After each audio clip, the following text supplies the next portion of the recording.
Hi there! This is Chinkitan. Hello po, magandang gabi po sa kanilang lahat. Na-miss namin kayo last week sa storya namin. Yes. Ito po si Novi Antan. Nakakatawa. Bakit? Kasi ang aking asawa ay binigyan ako ng pagkakataon. Na ano? Ano binigyan ng pagkakataon na ano? Are we live? Yes, we are live. Okay. Nakakatawa lang last week, sa totoo lang. Bakit nga? Gumana ang aking senior moment. Kasi last week, it was a good day for me and Chinky, and he allowed me to spend time with good friends in a very nice place somewhere here in the Philippines. So nakalimutan ko may live pala last week na 11 p.m. So nakikipag-chika ako forever, and then nakita ko na lang yung text ko, tapos na. Nagte-text si Chiki, hey, magla-live broadcast na kami, blah blah blah. And then yun. So I want to say, I am really sorry. Talaga nag-enjoy lang ako last week, but thank you, Mahal, for giving me time to rest with friends, with close friends. I'm really sorry that we weren't able to do that live last week. It's really my fault. It's not my husband's fault, but it's my fault. And yun. Hi Marlon from Oman. Tao. Yeah, hi Marlon from Oman, Aurora. Miss Valdez, thank you very much for tuning in. Yes, hello po, Aurora and Miss Valdez. Hello. Mavic Fujiwara. Yeah, yes. How Marilyn? Hello from Cebu. Wow, kamusta na dyan? Malamig ba dyan? Dito okay lang. Oh, si Carla Murphy from USA. From USA. Hi, Dolitz from Japan. Ichinomiya, wow! I love that country. Hello, Yani. From Finland. Hi, Yab Lopez. Good evening from Cavite. Hello. Si Lance. Hello, Rebecca from Taiwan. Rebecca Season from Taiwan. Si Wayne from Italy. How do you say hello in Taiwan? Hi. Hi lang, ganun. Walang Chinese. Okay. Ni hao ma. Hi, Richard from Qatar. Hello. Well, Talabo. Si Nathan, no? Hi, Nathan. Kamusta? Ay, si Jelin from Singapore. Si Dindo naman. Yeah. Watching from comfort room. Huwag ka lang gagawa ng hindi maganda. Yun, I just want to say sorry for not doing the live last week. Yun, gumana ang aking senior moment. My husband allowed me to rest on a Monday, and we agreed to do live broadcast in different places, pero hindi nangyari dahil nakalimutan ng beauty ko. I had Eden from Austria. Hi, Helena. How are Tina you? Takulat Excited from for Taiwan. wedding. Hi, Tetma. Tet. Hi, Levi. Okay. Hi, Maurice from Singapore. Hello. Oo. Ito yung gagawin natin. Ang paksa na pag-uusapan natin ngayon, tonight is Happy Wife, Happy Life night. We want to share with you the do's and don'ts. Ano ba yung mga do's and don'ts with dealing with mga in-laws, mga biyanan at balae. Ang ganda ng topic na yan, ako. Sa totoo lang. Kahit na nagsa-start pa tayo, no? Sinabi ni sinabi ni Raquel. Snoopy is my favorite. Ay! Raquel Regaspi, pareho tayo. I love this Snoopy. This Snoopy was given to me by my husband. So, I'm so happy. Hello, there's watching from NYC. Who's that? Si Carmelita. Carmelita, hello po. Magandang gabi po sa kanilang lahat. Hello, Demetrio from Baguio City. Nako, Mahal, this topic is really close to my heart. Siguro ito yung in our 19 years of marriage, no? Ito yung parang talagang na-train tayo ni God on how to deal with in-laws. And I know it's not an easy topic, pero sa totoo lang, kailangan pong pag-usapan yan. Dahil minsan, pag napag-uusapan, magkakaroon ng resolution. Sige, bago natin pag-usapan yan, hintayin natin mag 1,000 bago tayo mag-start. Yes, come on! Let's go for 1,000! Yeah, yun nga. Yun si Iman, tapos si Angelica, si Zenaida, si Jomelis, FJ, okay, and then watching from Hong Kong, si Miss Pamerol, si Rakneru, Hello, Allegra Diaz from California. Hello, Jolie. Hi, Juvie. Okay. Hello. Si Glor from Orlando, Florida. Maraming salamat. Hello. Orlando, Florida. We'll go there next year. Oh, sabi niya, nice Snoopy pic. Oh, thank you Actually, so kung much. mapakita nyo, hindi talaga siya Snoopy. Tignan mo. Si Charlie Brown at saka Snoopy yan. Yeah. Pero ano siya, medyo may pagka-artsy and dating. Oo, and we want to honor Kabusher for that, our good friend, who is an artist here in the Filipino. Support Philippine artists. Ang galing-galing niya. Yun. Uy, Ma'am Novian yun. May sinabi siya. kaboses mo daw yung #1 DJ na taga dito. Talaga? Gusto ko Oo. siya ma-meet. Si UAE from UAE, si Sheila from hello, Texas. Sheila from Texas. Yes, we're 1K mahal, so we can start. Yeah, Pilar Mateo, hi. Aida. Hello. Hello, Ate Pilar. Kamusta na? Kamusta na? Matagal ka na namin hindi nakikita. Si Juan Mig, okay. Josh. Sa Taiwan, vessel daw siya. Tapos si Sheila, sobrang vessel, so ibig sabihin, nasa barko siya. barko. Oh my God. Tapos sabi si Sheila, nakaka-rate ako sobra ng diary niyang pulubi. Ang ganda po, thumbs up po. Maraming salamat. Maraming pong salamat. Yun po ang goal na makatulong po ang aming mga libro sa mga tao as much as possible. Yan. Oo. Okay. So let's start na. Sige, marami What pa. are the do's and the don'ts of dealing with your in-laws? This is dedicated to Marlon Montañez. Aha, Oo. Marlon. Sige, game. Para sa mga may asawa, i-share nyo muna tong video. I-share Oo nyo, nga. i-share nyo tong video na ito. May share button po dyan. So, Yes. you can share it to people who are already married. And, Hi, Joel from Abu Dhabi. Hi, Mary Jane from Riyadh. at saka si Tan Squared. At the same time, this is not only for people who are married, but these are also for people who are not yet married because I do believe prevention is better than cure. Yes. Okay? So, ito Okay. po. We got married in 1999. So, ilang taon na tayong kasal? 19 years. 19 so I years. know it's not an easy transition to be, get married. Kasi you are dealing with a different person, not only that is your spouse. And then meron ka pang papakisamahan na in-laws, di ba? Hindi po yan easy. But with all the things that happen to us, ito po yung pwede naming ma-share and hopefully makatulong po sa inyo kahit papaano. Okay, the first do. Take notes, okay? Mahal, take away. Sige. Kailangan maunawaan po na natin, do understand how yung spouse mo relate to to their parents. Yes. O kung paano ba yung, kasi iba po yung background ba? Yes. Kate, CJ, at saka Agnes from Lebanon, iba yung background niya, iba yung background mo. You just need to understand two people from two different culture na pagpapalaki, magsasama ngayon. So kung hindi mo naunawaan kung paano makitungo, Arnold, na magician, si Arnold. Hindi mo alam kung paano makitungo yung misis mo sa in-law. Tapos, kung ikaw rin makitungo ka, hindi sa tamang pamamaraan, chances are, malaking gulo yan. Especially, kaming dalawa, we're very different. Yes, because I am pure Filipino and he's pure Chinese. Filipina ka. I'm Filipina pala. Filipino pwede na. Oo naman. Hindi. Ayan nga, ako, singkit ako. Sila naman, syempre, iba yung yung cultural background ba? So, especially kami, hindi kami masyadong close as a family, pero sila super close. So, kailangan kung paano makitungo si Novi sa magulang niya, kailangan ganun din ang pakikitungo ko. And likewise, on her end din naman, kung paano ako makitungo sa magulang ko, dapat ganun din yung style ng pakikitungo. Yun, ibig sabihin, try to study and understand where is your spouse coming from. Kasi, tingnan mo rin kung paano siya makirelate sa kanyang mga kamag-anak o sa kanyang mga magulang. Kasi, no matter what, doon pa rin tayo sa getting to know stage pag first few years of marriage.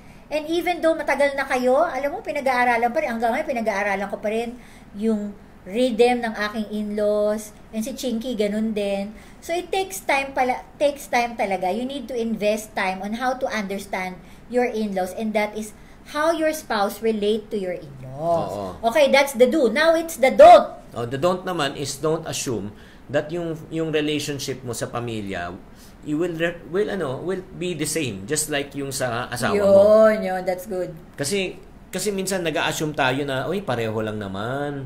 'Di ba? Kung ganun ka mag-assume, alam mo magulo 'yan, 'di ba? Nako, yun po ang nangyayari, 'di ba? Yung nagkakaroon ng conflict of what we call miscommunication. 'Di ba? Misunderstanding. Kasi the way you treat your parent doesn't mean to say that you should also treat yung parent niya, na ganun, and vice versa. Kaya nga po sinabi namin kanina ni Chinky yung do, you need to understand. So, you cannot, you have to embrace the difference. You have to honor that difference. Kasi talagang magkaiba po. So, by knowing that, that's the way for you to be able to gauge kung paano ka bubuelo. Siyempre, para kang at the initial, para bang, hey, sino ka ba? Para kang foreigner na pupunta ka sa pamilyang to. So, unti-unti, kailangan marunong kang makisama. And then, you need to also know na, magkaiba to. Kailangan mo i-embrace at kailangan mong irespeto yun. Next do, ang next na do is, I suggest na talagang kilalanin mo pa rin. No, I would highly recommend Mojaco and Yen Castillon. Kilalanin mo pa rin yung in-laws mo. Yes, in other words, sana, good. wag mo lang ligawan yung in-laws. Diba? Parang, the best way to your wife's heart or probably is through your in-law, spouse heart, is through your in-laws. But the point is, sana hindi mo lang nililigawan at sinusuhulan yung in-laws mo nung naliligaw ka. Uy, totoo yun. Pero ako, I really appreciate Chinky kahit nung naliligaw pa siya. He knows how to honor matatanda. Ako lagi kong, nakikita ko yan in terms, no? Pag marunong ang lalaki, or yung spouse mo, kung paano igalang yung mga magulang, iba rin yung character ng tao. So, for me, you need to invest your time in getting to know the parents. Hindi porket, okay, syempre, pangasawa mo, nakuha mo na yung gusto mo, but then again, mahal din yan ng kamag-anak yan ng asawa mo. So, kailangan mag-invest tayo ng panahon na makilala natin itong mga to. Sabi nga ni Inday, napakaswerte daw ni Adan at Eva dahil wala daw siya. Oo nga! Ang galing! I agree with you. Napakaswerte nga nila, no? But then again, you have to gauge, no matter what, we need to be intentional. Hindi po natin intayin na, ay, ganito pala yung nanay ng asawa ko or ganito pala yung tatay na asawa. Don't wait for that. Try to get to know them kahit personally, kahit wala yung asawa mo. Sometimes you spend time with them. The reason why na kailangan mo makilala rin yung mga in-laws mo. Kasi nga, ito yung don'ts, no? Yung don't part naman. Yeah. Don't take yung mga maliliit na bagay, yung offense, parang personally and easily. Kasi minsan, hindi naman yan ang ibig niya sabihin. Tama. Kasi nga, di ba, especially yung culture, Oo, grabe. Sila, kung magsalita sila, grabe, para sila nag-aaway. Yeah, malalakas ang boses namin. Pero para sa amin, normal lang yun sa amin. Sa amin, hindi normal yun. So, akala nila dati noon, parang akala ni Chinky, galit ba kayo? Hindi kami galit. Nagkukwentuhan lang kami. So, yung mga ganun, kasi you need to understand na different yung dynamic ng bawat pamilya. So, kailangan, akala mo offense yun, baka hindi naman. So, you have to gauge it where they're coming from. Oo. Siguro pa ulit-ulit kami dito kasi sa temang ito that you have to understand. Kasi doon nanggagaling po yung mga little foxes. Doon po nanggagaling yung inis, nag-a-assume ka, akala mo galit, di naman pala galit. Alam mo yung ganon?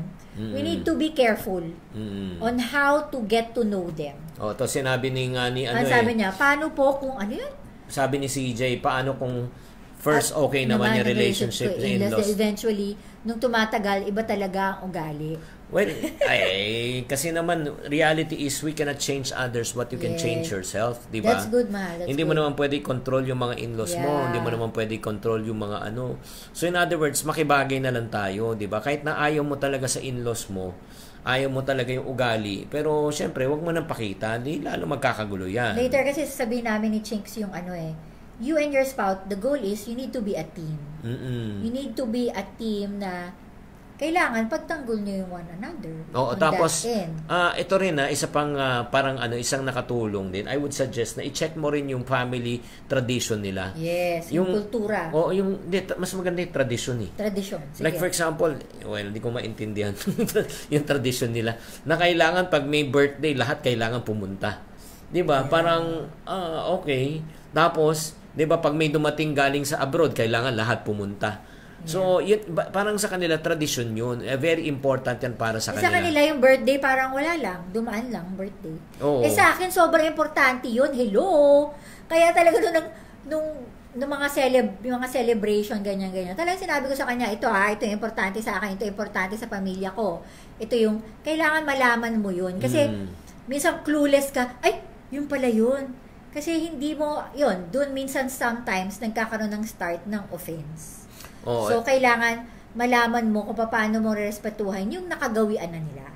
Ito naman, sabi ni Christian Angko, pagtanggol one another. Yes, pagtanggol one another. Importante po yun. Yeah. Like, me and Chinky, what we do is, we always, like ako, meron akong set of parents. So, no matter what, pagtatanggol ko si Chiki sa mga magulang ko. Kasi, no matter what, yung relasyon ko sa nanay at tatay ko, hindi mawawala yun eh. Kahit na mamatay ako, nanay at tatay ko pa rin sila. Pero si Chinky, hindi. So, I need to know how to protect Chinky on that end. Yes, ako naman, isa pa, yung tungkol, wag naman gawin, wag natin i-criticize ang ating in-law sa ating asawa. Oo, kahit anong sabihin mo, kahit na may mali, magulang pa rin nila yan, masasaktan pa rin yan. Kahit totoo wala pang sabihin mo, tignan mo yung nanay mo, grabe talaga, no? Walang hiya. Kahit totoo yan, di ba, kahit nainis din siya, pero syempre, magulang pa rin niya. Di ba, may tama pa rin. Kahit inis, ganun din, di ba, nakakainis minsan yung parents, di ba? Yung mismong parents mo. Pero pag narinig mo yun sa ibang tao, may tama yan eh. So, I would highly recommend na don't try to say anything bad against your Parang yung philosophy ba, I always tell people, if you have nothing good to say, just keep quiet. Di ba, Jel? Di ba? Yun yung don't natin, no? Don't criticize your spouse's family. Try to understand and try to seek explanation. No matter what, masakit pa rin sa asawa mo eh. Kailangan mong pakiramdaman. And then, meron kanina ako nakita dun sa isang post ng isa nating follower, sabi, paano ko yung tradisyon nakakasira na sa relasyon ng mag-asawa? Actually, totoo yun. Mag-ingat po tayo. Kaya nga, alam po natin ang priorities natin. No matter what, ang priorities pa rin kayong mag-asawa. Tama. And then yung mga anak, bago pa yung extended family. Kaya nga po, tradisyon, well, sometimes nakakasira, and I agree with that. But then again, it's how you talk to your in-laws in a respectful way. Like for example, kami before, gusto lagi ng pamilya ko na magkita like every Sunday, then gather. And then Chinky and I talk na kailangan ibahin namin yun. Kasi hindi man namin lagi magpapromise na every Sunday magkikita kami. Tama. So kami, sinabi na namin kaagad sa kanila na pasensya na po kayo kasi iba na pong priority namin yun. Pwede mo naman sabihin yun, hindi po namin masasabi na magkikita po tayo every Sunday. And it became like that. And it will just flow. Kailangan lang may respeto kung paano mo gawin. So, make sure na yung tradition na yun, hindi yun makakasira ng relasyon nyo. Sabi ni Iron Lewis, ay, nako, mahirap pala pag may biyanan. Wala ka pa, single ka pa, Iron Lewis. So, makinig ka rito, matututo ka. Grabe naman. Blood is thicker than the spouse. Sinabi niya yun. Yeah. Huwag kang matakot sa mag-asawa. Ganyan asawa ko, yun, masakit magsalita ang magulang. Huwag na natin sabihin kung sino yan. So, ito naman, isa pang do. Isang do? Courtesy lang to. Let us try our best to be more civil and polite to our in-laws. Kahit na yung in-laws natin hindi lovable, hindi huggable. Di ba? Para silang mga cactus. Again, yung sinabi mo ni Chinky kanina, di ba? No matter what, kahit sino naman tao, kahit di in-laws hindi natin mababago ang mga taong yan. Pero unang-una ay mabago po yung ating sarili. Diba? Dahil naging asawa mo yan, mahal mo yung asawa mo yan. So, anong gagawin mo para, alam mo yun, magkaroon ng harmony? Hindi lang, dahil mahal yan ng asawa mo, paano ka mag-a-adjust as a person to your in-laws as well? Yeah. Ito may sinasabi nga ng isang tao, huwag na natin bagin din pangalan. Paano na kung nasa poder daw yung asawa, tapos gusto pa patirahin yung kamag-anak o kapatid, 'di ba? Ang hirap noon. Gusto patirahin yung kapatid sa bahay. 'Di ba? Ang point ko lang diyan siguro, very important na mag-agree kayo, magkaisa kayo. Kailangan magkaisa kayo, mag-usap kayo, no? Itong bang pagtitira nito ay pansamantala o panghabang buhay. Ano yan you have to do case-to-case basis. Anong reason bakit patitirhin? Kasi yun nga, there's a power in agreement. Me and Chinky always say, madami kayong pinapatulog namin sa bahay namin, sa totoo lang, pero meron kaming limit, meron kaming boundaries na sinasabi na kailangan kayong mag-agree na dapat, ang goal, magkakampi kayo, hindi yung pinatulog mo ngayon, yung pala yung asawa mo, hindi nag-agree, so medyo malabo yun. Tapos yun nga, ito lang nga, yun nga, kailangan maging polite tayo, di ba? We try our best, pero ito lang po, let us not, ito yung don't assume that you understand how they feel or how you feel. 'Di ba? Wag mo napakamanhid naman nila. 'Di ba? Parang, well, alam mo naman, minsan kasi, may edad na rin eh. Oo, totoo yun. Siyempre, ang iniisip nila yung sarili nila. Huwag mo isipin kung ano nararamdaman mo. Kasi parang sa kanila, hindi sila, clueless sila. Hindi naman sila manhid. Clueless lang ba? Oo. Don't take their comments or reactions personally. Kasi sometimes, di ba, kahit naman tayo, di ba, pag galit tayo, inis tayo, meron tayong mga nasasabing mga hindi magaganda. So, pag pinag-aaralan mo na where they're coming from, like me, di ba, kami, ang lalakas ng boses namin, pero hindi naman kami galit. Pero, ganoon lang talaga kami magsalita, mag-reason out and everything. So, naka-adjust din si Chinky through that 19 years of doing so. But then again, you have to gauge again. You may not understand them initially siguro, but sometimes hindi naman yun ang motive nila. Hindi naman siguro talaga motive nila na makasakit or something like that kasi emotional lang. Try to check it out first. Sige, itong gagawin natin. Bago tayo magtapos, isa pa, one last na lang. I would like to ask you to send in your question regarding in-laws issue. Yes. In-laws issues, and we'll try our best right now to help you out, no? Yeah. Shell Jan Cabrera, para matulungan kayo kung paano masasagot o yung mga maliwanagan kayo regarding the in-laws issues. Oo, tapos ito, like for example, bago tayo meron mo nasabi dito, pwede ba kayo mag-advise sa mga in-laws na mga do's and Yan, mga do's and don'ts para sa mga naging asawa o kapatid o anak nila. Ay, hindi ko na-gets yun, ha? Ano ibig sabihin nun? Hindi ko mag-gets. Sorry. Okay lang. So, balik na tayo sa last, okay? Ang last na lang ito is the do, okay? One more do is do think about what will work best, okay? For your partner, okay? For your partner. For your spouse. Oo, for your spouse, na parang nga maging harmonious naman yung relationship. 'Di ba? Parang isipin mo na lang, ginagawa mo na lang to para sa asawa mo. 'Di ba? Hindi mo ginagawa to para sa in-laws mo, 'di ba? Parang mas maganda na may peace and harmony kaysa na lang, 'di ba, na-stress kayo. Yeah. Tama? Yeah. And then yun nga, naman yung isang don't. Yung don't naman is don't ignore your partner, okay? Especially, wag mong babaliwalain yung asawa mo, lalo na kung magkasama yung buong pamilya. Oo. Dahil siguro minsan nangyayari yung, kunyari, magkaaway kayo, tapos pumunta kayo sa family gathering. Nakikita yun. Ako, you really need to be careful on that end. Na kung meron kayong issue mag-asawa, try to settle it outside first before you go inside a family gathering. Kasi mahirap talaga yun. Mahirap talagang magkaroon ng ganong sitwasyon. Like for example kami, pag may mga issues, like kahit hindi kami mag-asawa, bilang mag-asawa, pag may issues kami magkakapatid, o silang may issues magkakapatid, ang ginagawa namin ni Chinky, pag sinasama ako ng pamilya nila, okay yun. But last resort yun. Pero the goal is, mas maganda kung si Chinky ang sasama dun sa family meeting. Kasi may mga bagay na hindi naman ako dapat kasali. Kasi baka mamaya may masabi kang opinion, may masabi kang comment, kailangan i-gauge mo, pakiramdaman mo rin yun. On my end din, ganun. So, pag may mga issue kami sa family ko on my side, Chinky is also careful on that end. We need to choose our battles. Kasi baka mga bagay, hindi naman talaga tayo kasali na kailangan ko rin i-deal yun personally ako, dun sa pamilya ko, na hindi naman kailangan laging kasama si Chinky. Kasi the tendency will always be, your spouse will defend you. Maganda naman yun. Kaya lang, baka mas malalong magkaroon ng mas mainit na conversation, di ba? So we need to be careful about that. You need to gauge when to be there and not to be there. There are times na kailangan bigyan mo ng space. Ito yung isang question na mahalaga siguro.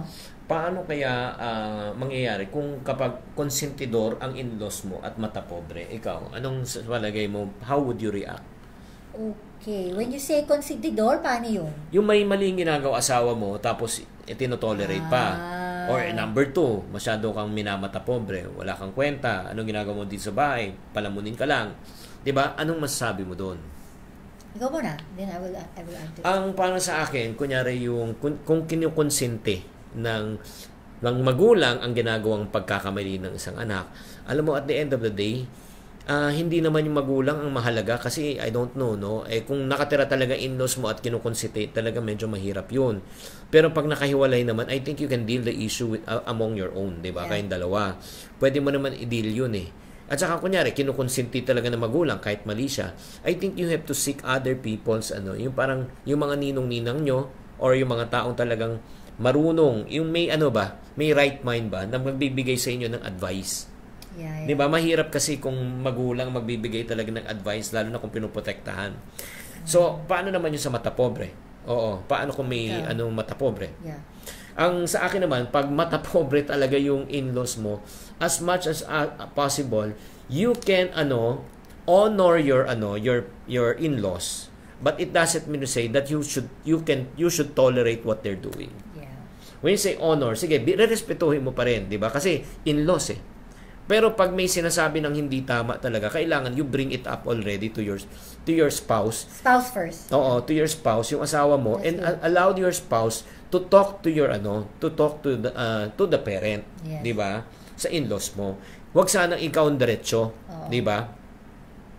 And then kung sinabi, nag-usap, kung gusto talaga, kung talagang open naman minded, hindi naman pwede tsaka na lang kausapin mo yung in-law mo na direkta. So may mga first level yan, second level. Like, lagi importante yun kung meron kang sama ng loob sa in-laws mo or something like that, dahil sa mga maling attitude or something like that, yun nga, you need to talk to your spouse first. And then try to agree on something. And then, pag hindi pa rin mag-agree kayo, kailangan kausapin na natin directly sina mama, papa, something like that. Paano naman kung may mga in-laws na namang ang hilig humingi ng pera? Aba, yan! Ako, pera in-laws! Chigiring! Sige, paano okay. nga? Alam mo, yan pa rin eh. It's really the power of agreement pa rin po ang pasok natin. Kasi, like kami ni Chinky, we're supporting both families. But by the grace of God, it's how you deal with them. Like on our end, we agree na we have a certain amount of money to give them at hanggang dun lang po yun. Kasi kung natapos na po yung limit, wala na po kayong magagawa dun on that end. Pero hindi naman po sinasabi ng Novi, wala kahit na ganito syempre hindi, case to case based naman po. Kaya lang kami ni Chinky, we always agree na meron kaming budget eh. Nag-agree kami na meron kaming budget in a monthly basis for our extended family that we help. Oo, kasi kailangan alam yun ng spouse mo. Hindi pwedeng itago, kailangan alam yun ng spouse mo kung anong binibigay mo monthly sa iyong pamilya. Tapos meron pa isa nagsasabi, yun nga, lahat ng anak ng in-laws ko ay may mga pamilya, nasa isang bahay lang kami. Nakatira din, pagdating sa bill naman, kami mag-shoulder. ang hirap talaga nung kung talagang community talaga. Sorry John G, kasi talagang it's not really ideal.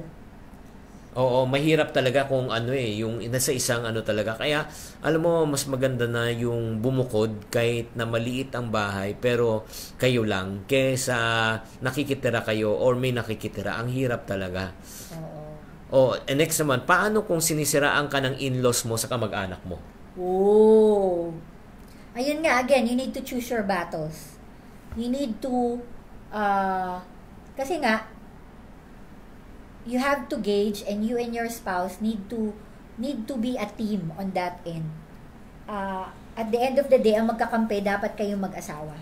Kahit na anong sabihin, kunyari ng in-laws mo about that. Ako kasi, on my end, hindi nangyari sa atin yun eh. Pero, ako on our end, when that happens, if that will happen, I will really talk directly to my parents.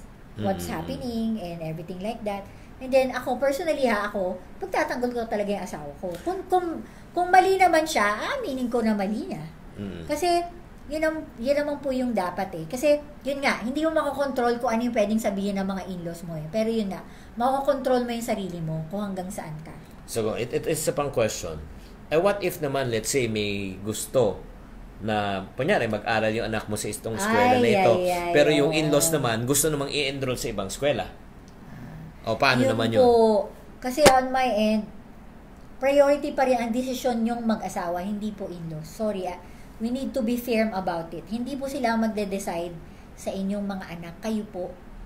Kayo po ang initially mga magulang ng mga anak nyo, and you have every right to make a decision on that end. Hindi ko lang alam po kung anong sitwasyon nyo eh. Baka kasi pinag-aaral ng mga magulang mo, yung anak mo? Yan ba yung sitwasyon? Kung pinag-aaral ng magulang mo ang anak mo, wala kang choice kasi yung pera nanggagaling sa kanila. Yun. Pero kung yung pera Compromise yun. kung pera nanggagaling naman sa iyo, 'di ba? Ano naman, siguro mayroon naman dapat kayong kalayaan. Kasi po for me bilang mag-asawa, you know what's best for your family. Hindi ko sinasabing hindi maganda yung mga advices ng mga in-laws natin kung saan natin pag-aaralin yung mga anak. Like ako on my end, at initial, hindi ako nag-homeschool Pero when I decided homeschool, meron konting mga reaction na parang, bakit may homeschool? Bakit mahirap ata yan socially and everything like that? And then, I just try to talk to my in-laws and then also to my relatives na, you check it out. Try ko po muna a few years and let's see how it goes. Yeah. And then, hinayaan nila ako magkamali, wala na ako narinig after that.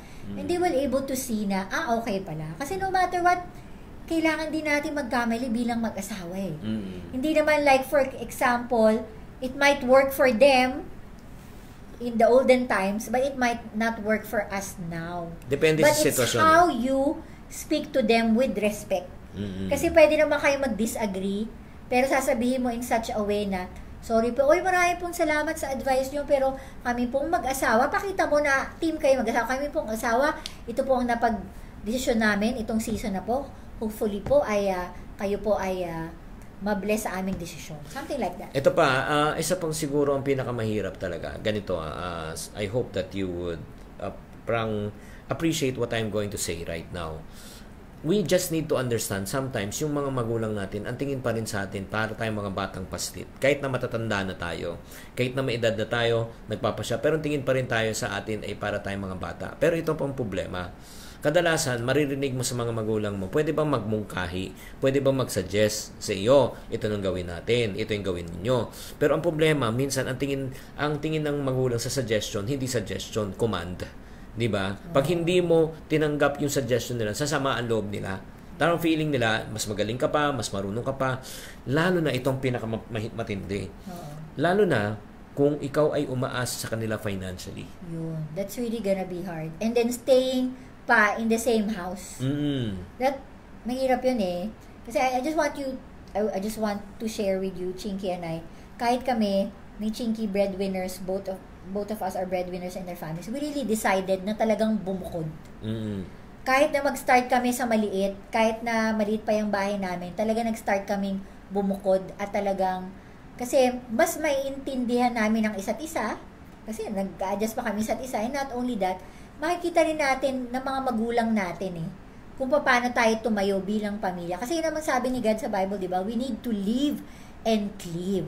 It's really hard to adjust. Nag-a-adjust ka na nga sa ugali ng asawa mo. Mag-a-adjust ka pa sa dami ng attitude sa loob ng bahay. It's gonna be hard. Ang hirap. It's gonna be too much pressure to adjust to different types of attitudes. Now, case-to-case basis, paano kung sobrang tanda na, tapos, pag-aagrihan niyo yung mag-asawa niyo. Like, for example, meron akong alam na they really take care of their family because, namatay na yung, kumbaga, siya. Siya na lang yung magulang niya natitira, pwede na rin naman po yun. Oo. So, case-to-case basis. Pero the goal is, the in-law should not be a reason for you to be divided as spouse. Tama. Hindi po yung goal. Like for example, ito isang perfect example, isang perfect case, no? From a texter, sinabi niya, kahit na anong gawin ko, labahan ko lang damit, di ba? Kukunin pa nila ulit at lalaban muli. Kung magluluto ako, at di siya kumakain ng niluluto ko. Yung tirang pagkain daw niya ayaw ipasok sa ref. So, masama loob niya palagi. Kasi yun yung mga mahirap talaga, ang hirap. Mag-a-adjust ka ng mag-a-adjust kasi nasa loob ka ng bahay. Nasa room kayo sa loob. Kaya kailangan nyo mag-agree bilang mag-asawa. Huwag kayong matakot. Ako, bilang, kung may mga nanonood dyan ng mga single na magpapakasal na in a few months or in a few years, try to think it over. That's the first initial plan that you need to do. It's not how big your wedding is, where you're gonna get married, Shangri-La and everything like that. Ito po yung mga desisyon na kailangan nyo unang-unang gawin. Bubukod ka ba? Kung mag-aasawa ka, handa ka bang bumukod sa iyong pamilya? Kasi, no matter what, pag hindi, I think you're not yet ready. That is for me, I have to say it. Okay. Sorry, baka ma-offend kayo, pero yun. Okay, hi Course, hi Ace, kamusta na? Okay, tapos ito, meron sa, okay, pa-advise po sa mga in-laws kung anong dapat at paano dapat nila tratuhin o respetuhin ng mag-asawa at kapatid nila. Ay, ano ka ba? Pwede ba natin turuan yan? Para ka namang ano. Di ba? Tayo na lang mag-usap, huwag na natin dalhin sila. Oo. Anong ma-advise naman mag-adjust ng mga in-laws sa mga manugang? Oo. Yung mga in-laws mag-adjust. Di ba? Ganun din eh. Ang hirap. Mahirap talaga pag, ay nako. Parang it's so hard to teach all dogs new tricks. Opo, kasi medyo matanda na po sila.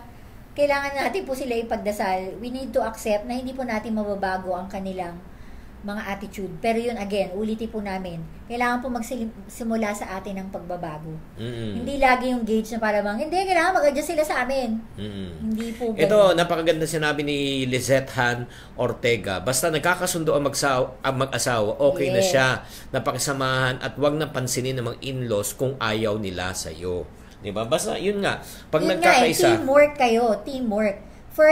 The first priority is you agree as husband and wife. Ngayon, kung ang mga extended family nyo, in-laws, hindi kayo type bilang mag-asawa, hindi nyo naman sila mapiplease eh.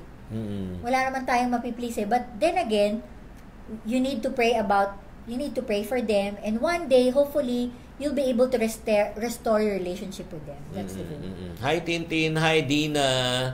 Oh, may mga in-laws na talagang ganun, we cannot judge o kasi iba-iba sila ng way nagmamahal because sobrang lang mahal nila anak niya. Tama, di ba? Totoo yun, kasi that's the way they were brought up, that's the way they think it's right. Kaya nga sinasabi namin ni Chinky kanina a while ago, di ba? Pag-aralan nyo po yung in-laws nyo. Hindi po yun na parang, kasi kung nung time na nagliligawan pa lang kayo, makikilala mo na in-laws eh. Makikita mo na kung paano sila, paano yung buhay nila. Ang hirap talaga. Alam nyo, ang dami pa natin pag-uusapan regarding in-laws. Ang dami pa nating text, no? Grabe, nakakatuwa naman. Ang daming question about this. But please do put all your questions at tatry po namin answer po lahat yan. Sige, ganito. Remember kasi we made a contest. Meron ka na bang winners? Ay, yes! Yun pala. Nagkaroon kami, di ba, ng announcement. Sabi ko, i-announce po namin last week, ayun nga, nagkaroon ako ng... Hi Aizen, hi Catherine. Oy, huwag kayong mawawala kasi i-announce na namin po yung winners ng i-dinner po namin na ilang couples? Yes, 3 couples. 3 couples. Yes, and our staff will inform you as well.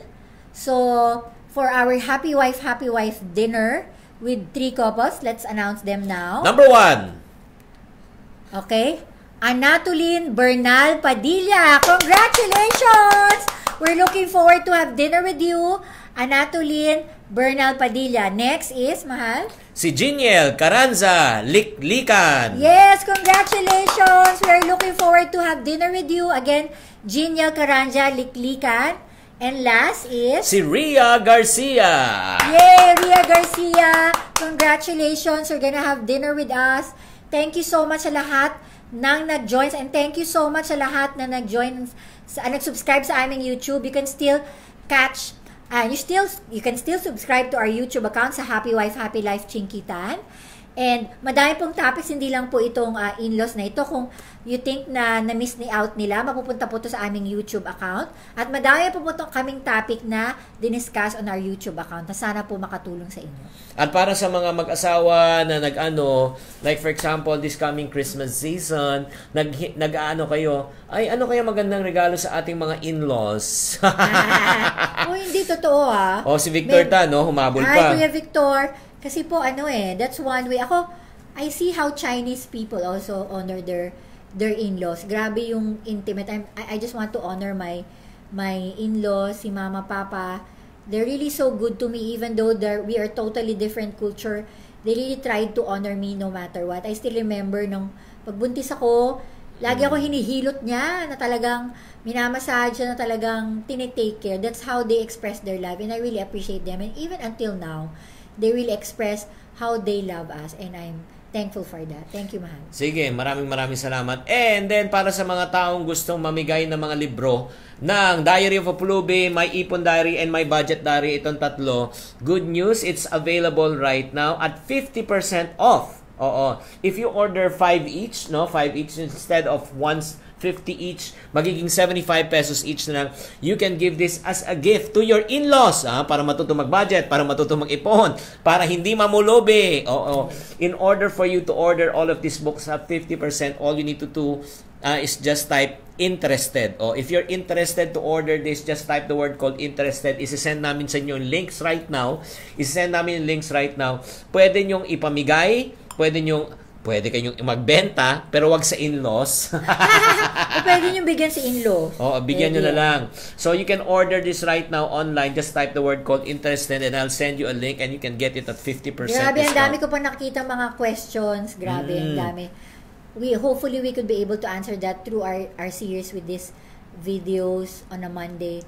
But then again, yun nga, no matter what, kahit in-laws, kailangan po natin ma-accept na talagang we are unique, how God made us in a different way. Different attitudes, different inclinations, different cultures, different tradition.